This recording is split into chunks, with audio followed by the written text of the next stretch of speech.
Hello everybody, my name is the narrator and welcome back to my channel. So, today I wasn't sure what I was going to record, so I just looked up short stories online and found that the New York Times actually has a short stories section that is specifically good for reading out loud. So, this is a story about Bob Breyer.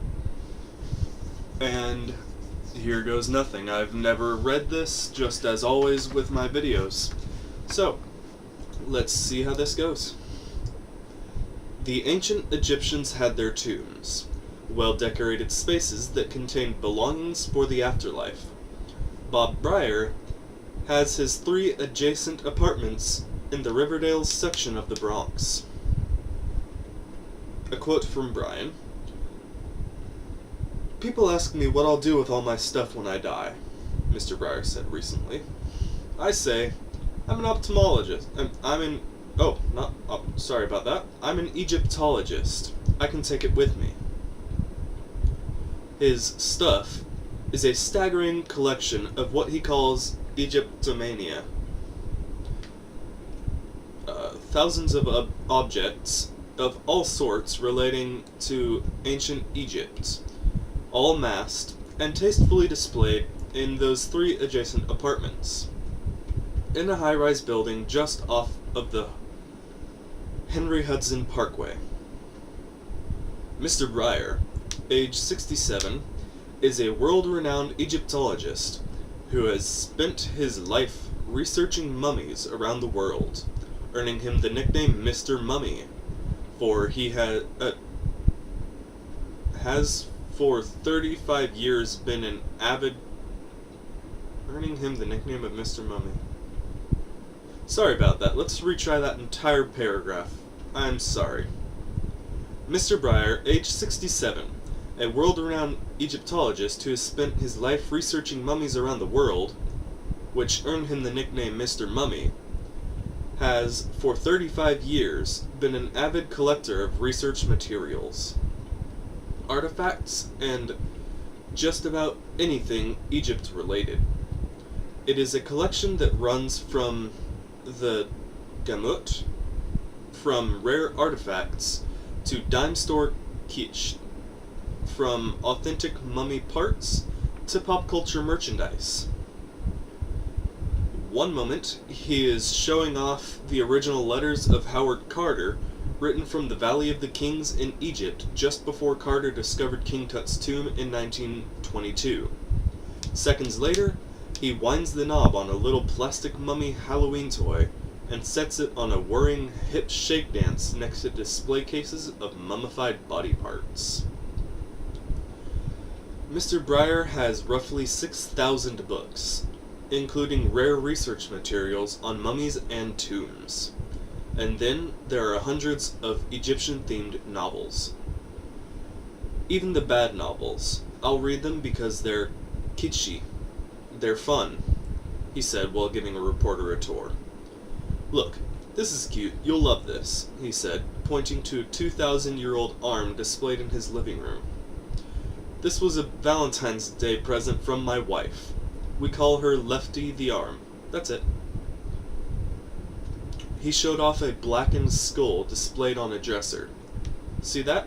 That's a mummy's head. And if you look at it, you can see the teeth."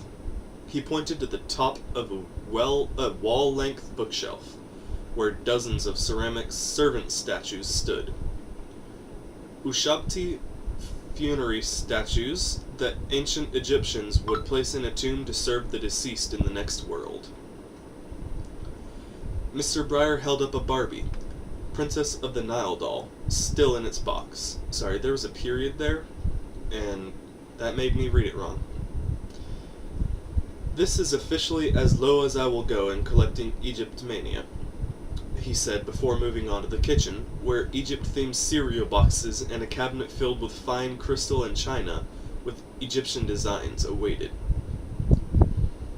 "I like really fine things, but I also like the Egypto trash," he said. "I don't think anyone else has the disease as badly as I do.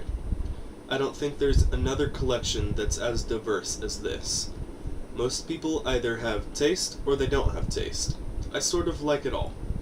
I go for really nice stuff, and I go for really kitschy stuff. He pointed at a wall covered with movie posters from mummy films, including one for the 1980 horror movie The Awakening, with a bandaged head popping up from the Egyptian desert. Tagline: "They thought they had buried her forever." I have loads of mummy movie posters, and they're pretty bad, but I love them, he said.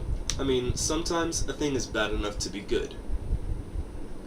He rummaged through a drawer and pulled out a small ceramic ring with the words King Tut, ruler of Thebes, printed in hieroglyphics on it. Then said, explaining, these were given out as party favors in ancient Egypt.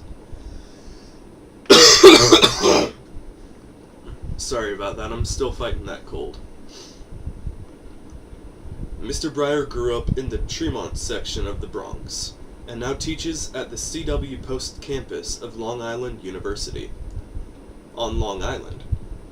He has conducted research on pyramids and tombs in 15 countries. The recent political turmoil in Egypt and other nearby countries has forced him to cancel several trips and tours.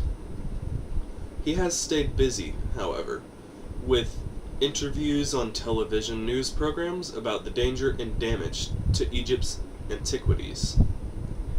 He's also writing a book on obelisks transported from Egypt to New York, London, Paris, and Rome.